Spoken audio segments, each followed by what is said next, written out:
Views expressed in the following program are those of the individual authors and participants and do not necessarily reflect those of Troy University, the United States Air Force, the Air Command and Staff College, or the Department of Defense. Since World War II and the Cold War between the Democratic West and the Communist East, characterized by arms races and warfare by proxy, war has become increasingly non-traditional, as nation-states have been challenged by international terrorist organizations and seen uprisings inspired by religious, ethnic, or tribal division. In this environment, counterinsurgency, military and political action to contain and defeat uprisings against national authority, takes on paramount importance. In this program, Troy University professors are joined by world-renowned counterinsurgency experts to examine the history and current issues in world conflict. Doctors Michael O. Slobodchikov and G. Doug Davis are Troy political science professors. Dr. William Dean of the Air Force Command and Staff College has written military manuals on counterinsurgency. And Dr. Namrata Goswami, an internationally recognized expert on India's counterinsurgency and author of Indian National Security and Counterinsurgency, the Use of Force versus Nonviolent Response, among others. Our program begins with a question from Dr. G. Doug Davis. Bill, can you introduce the concept of counterinsurgency for our audience? There's a broader concept known as irregular warfare, and counterinsurgency is a subfield of the bigger field, irregular war. One of the problems we have in discussing irregular warfare and counterinsurgency is a confusion of terms. So perhaps I can give us a minute or so on what are the basic terms. Counterinsurgency, you have a rebellion inside a country trying to overthrow a government, and you have a government fighting the group of rebels, or guerrillas, insurgents inside their country.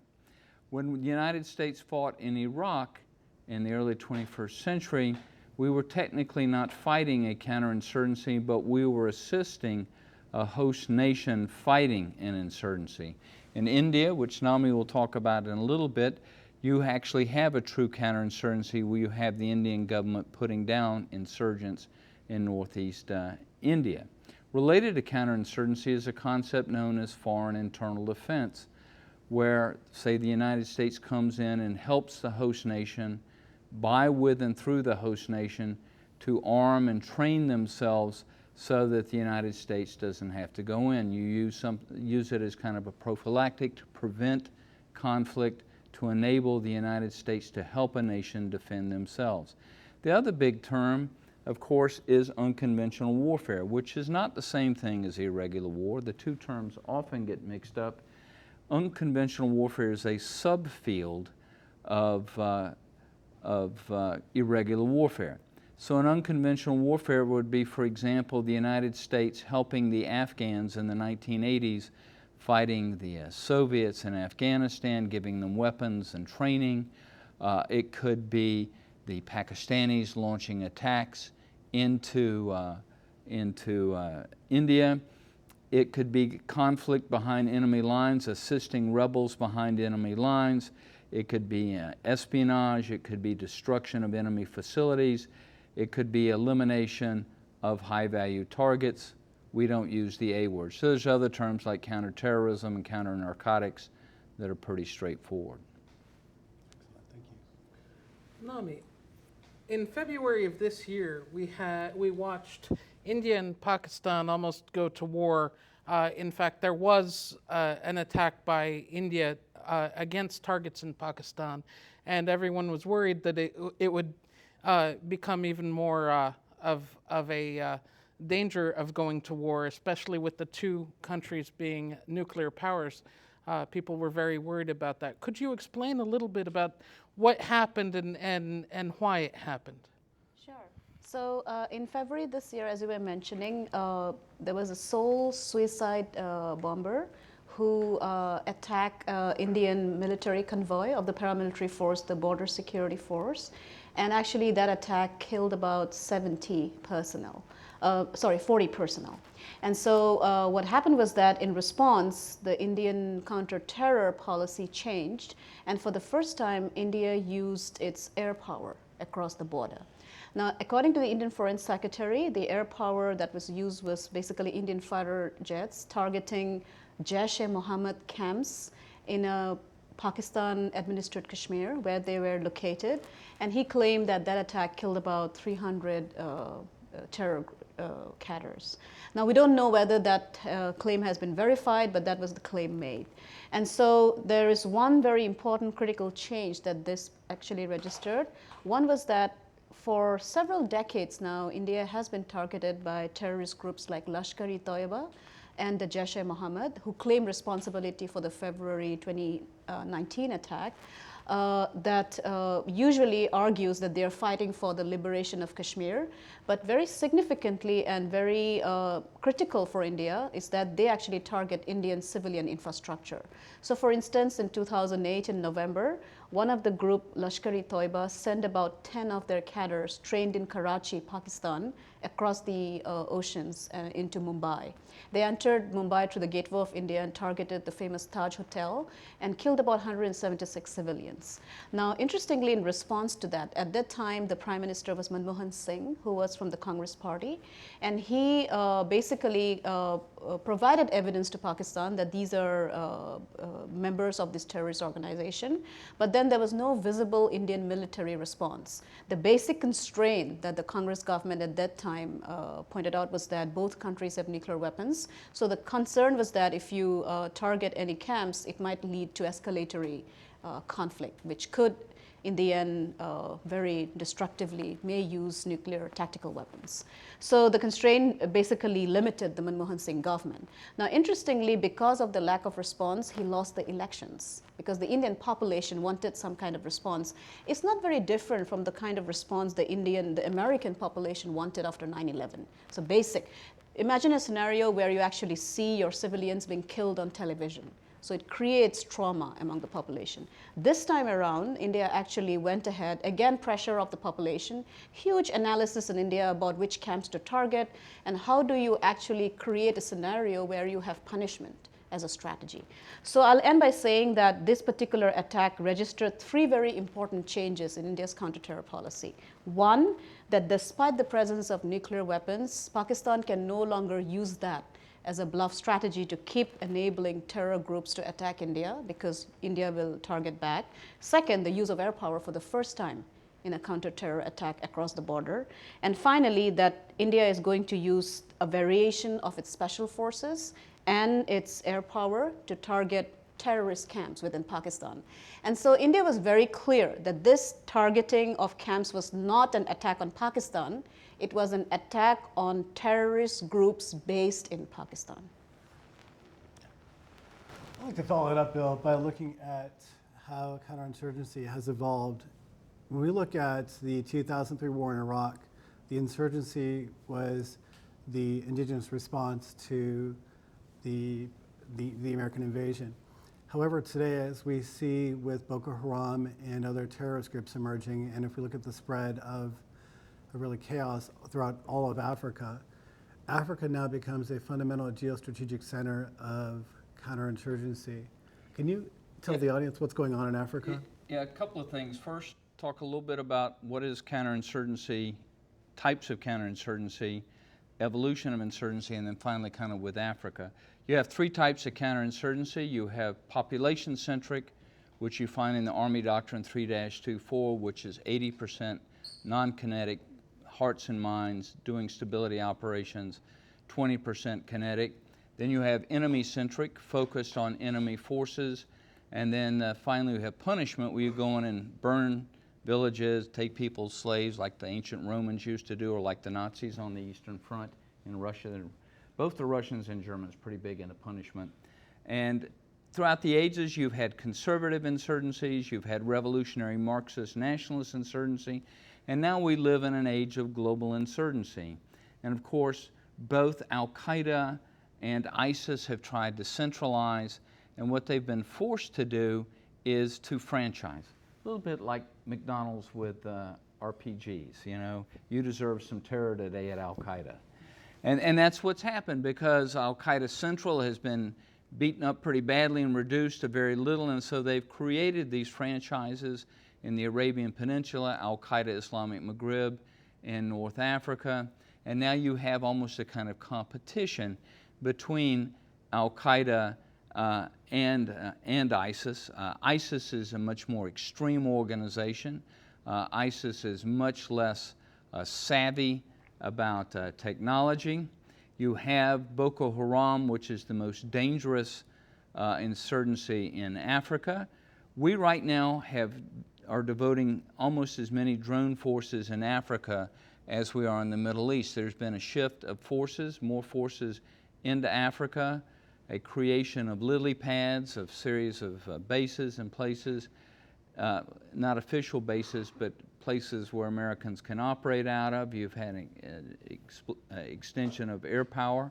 We used to have involvement in North Africa, but that's been diminished recently by Haftar's attacks in Libya. And so you also see coalition warfare. In the past, you didn't see insurgents have these effective coalitions, but now you see Boko Haram allied with Al-Qaeda Islamic Maghreb. You see it allied with Shahab militia, and this has made them much more difficult to deal with. Even if ISIS is completely crushed in Syria and Iraq, which I'm dubious about, you have ISIS affiliates in the Philippines. They've taken over from Al-Qaeda in the Philippines.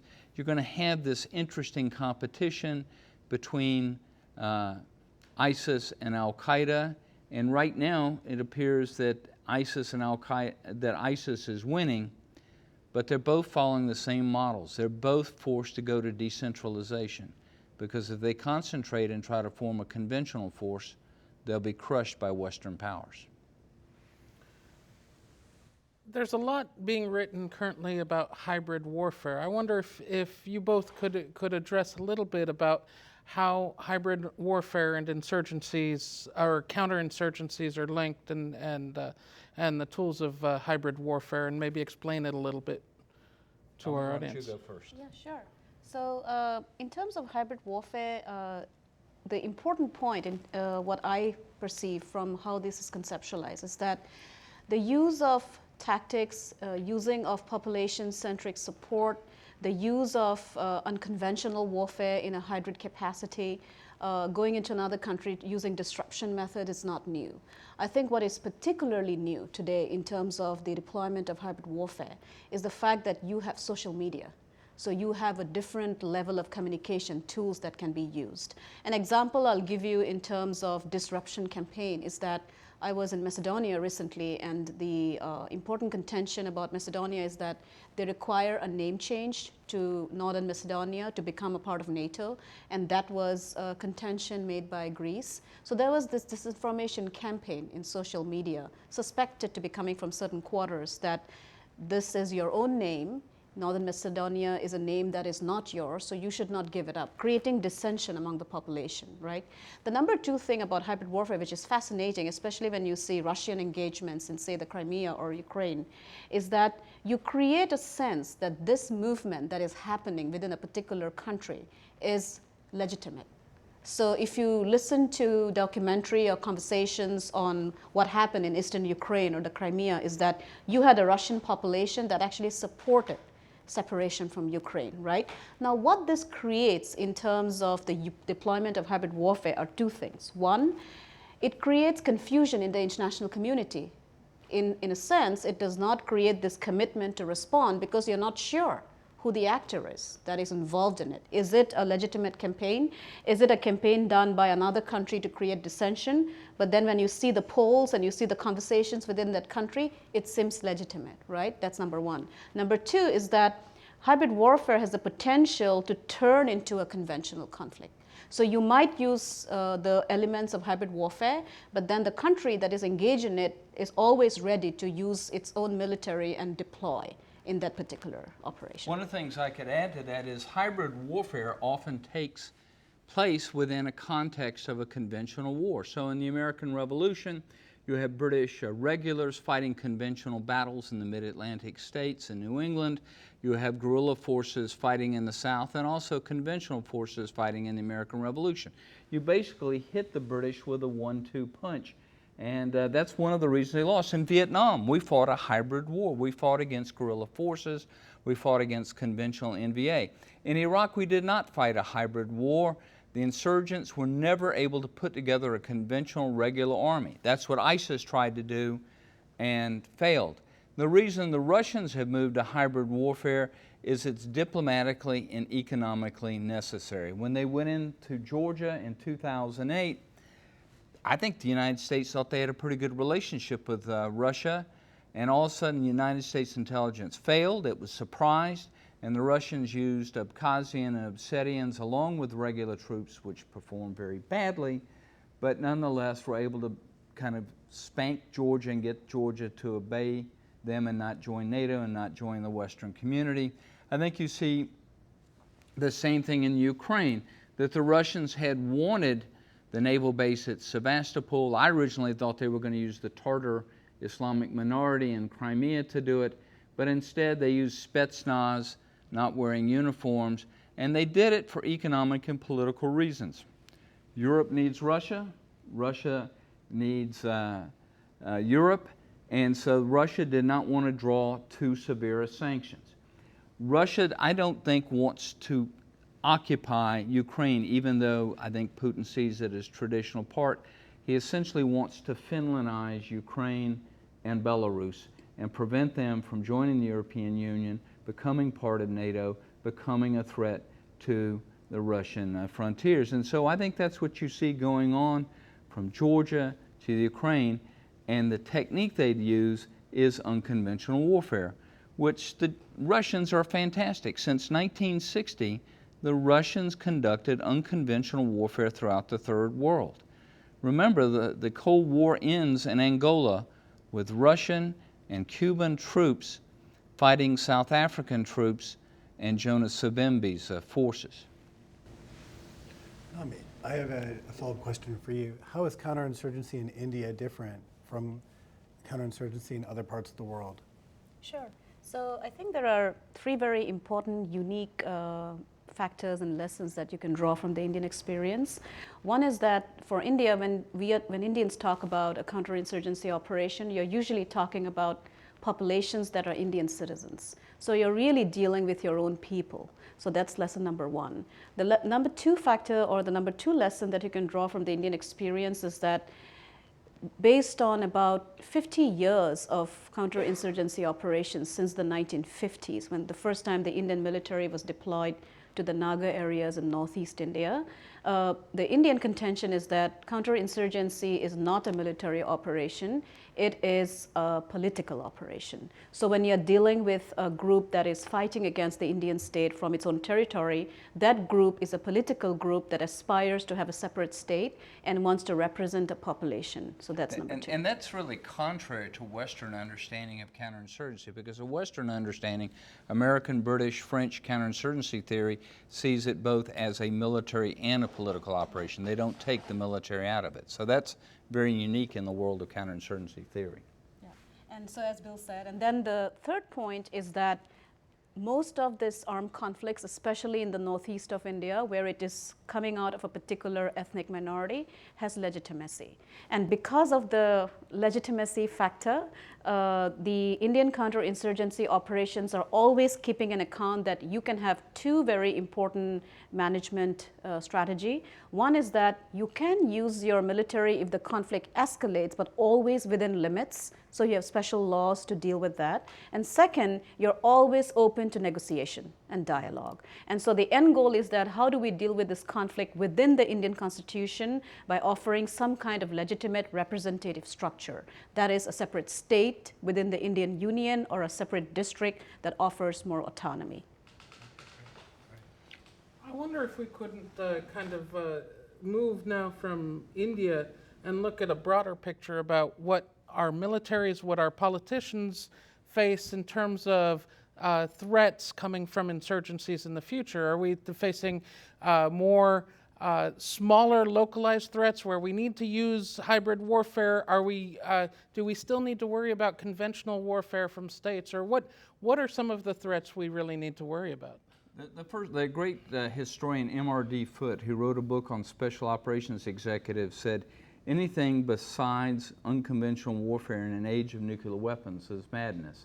So the first thing we have to think about is near-peer threats and nuclear war. You see a lot of talk, a lot of hype about the United States countering near-peer threats, particularly in Russia and China. But I tell my colleagues that if the United States starts duking it out, shooting the Russians in Ukraine, it will most likely end up in a nuclear exchange. There's a real danger. You're playing with that. Thus, the Russians have to engage in unconventional warfare, and we have to take similar measures. And so there's been this overemphasis of near-peer threats, of conventional warfare without the context of nuclear exchange. At the same time, we're trying to forget irregular warfare, but the United States is very heavily involved in fighting in Africa, particularly West Africa. There are problems in the Caribbean littoral. ISIS is recruiting in Trinidad, for example. You have Hezbollah in Venezuelan islands, so we have threat to our own littoral. You still have some fighting in the Middle East. And so what I essentially argue is that the United States has to be able to walk and chew gum. They have to create their forces in such a way that they are able to fight both conventional war and irregular war. And I agree that we've forgotten some of the key aspects of fighting conventional wars, but we have overcorrected, I think, in the way the United States has worked. And I would particularly like to see the U.S. Air Force add more light attack aircraft and become more involved in foreign internal defense. If we can help other nations defend themselves, we don't have to send large numbers of troops. And people see foreign internal defense as some kind of boutique technique and not an action, an ability, a capability that has strategic consequences. Counterinsurgency goes back hundreds of years, but really for the United States and for the Western world and basically for the whole world, it's been very critical from 9/11 to the present, especially after the intervention in Afghanistan. What are the primary lessons? What are the primary failures? What are the primary successes that we've learned during this time? I'll say a couple of words, then I'll hand it to Nami. First thing, counterinsurgency goes back at least 2,000 years. The first book on fighting in the deserts of Libya, it's always Libya, is Sallust-Jurgothian War, which was written 2,000 years ago, and the Roman solution was build a wall. That's a long, old solution. The Israeli solution today, build a wall. But the reason insurgency has exploded in the 21st century is because of capability. It was either the Indian Minister of Defense or Foreign Minister who said the lesson from Desert Storm is you cannot fight the United States conventionally. And if you can't fight the United States conventionally, the only way to get at the United States is through unconventional warfare or through terrorism. And so between globalization and inability to get at the United States and the explosion of Takfiri or heretical Islam, you had this explosion of irregular war in the early 21st century. It had been simmering throughout the 90s, but it really came to the fore because there was no way these forces could conventionally attack the United States.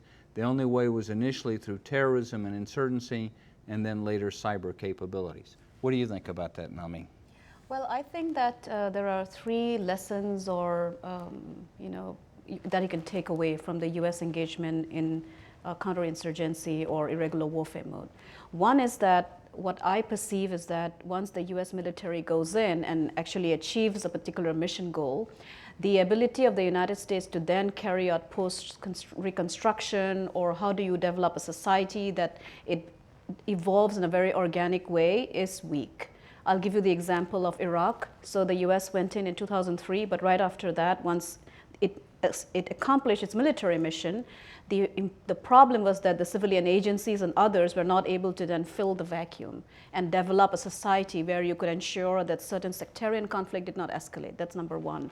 I think the number two lesson that you can get from US engagement in terms of counterinsurgency is the significant, very important factor of understanding culture. So in US engagements in countries like Afghanistan, Iraq, Libya, Syria, the importance of understanding local cultures to ensure that you do not create more dissension and anxiety is to train your forces within that culture. And added to that is the ability to actually be able to not just understand culture, but to be able to stay there for a long haul. And I think that is uniquely different from, say, India and the US, right? In terms of dealing with conflict. It's that for India, you're not sending your military outside of your country. So you are able to keep your unit or your force for a much longer time without creating a feeling of wanting to come back home or an ability to not rotate very fast. Whereas in the US, I have heard complaints that you send a unit in, it learns the culture, is able to deal with a particular situation, does very good foreign internal defense, but then is sent back home. And that continuity is missing. So I think these are the lessons that are very important. And that was the same problem in Vietnam. Units would learn how to fight in Vietnam and then get rotated home. Although our group cohesion is better now. If there's one takeaway point that we could learn from both of you, what would it be that you think that we have not addressed today? I think that we need to focus more on foreign internal defense, the nonviolent side of SOF. I think we need to strengthen civilian agencies. I think we need to learn war is dynamic. As Nami mentioned, the Iraq War in 2003 started as a conventional conflict, but it shifted and became an insurgency. It became an irregular war. And this has happened throughout history. It happened to the British in the Boer War in 1900. It happened to the United States in the Philippines in 1900. And yet every time it happens, we're surprised. And I think some of that is the problems of our intelligence capabilities, that we have not fully developed fusion intelligence. And when we do it, then we dismantle. So we learn the lessons, and then we promptly forget them, and then we look at the new shiny toy, near-peer conflict. Yeah, I think the one lesson that has to be understood is that you're going into societies which are culturally different, who might not like you being American presence there. And so that kind of ability to understand that there could be resistance and yet be okay with that and deal with that in a more mature capacity is number one.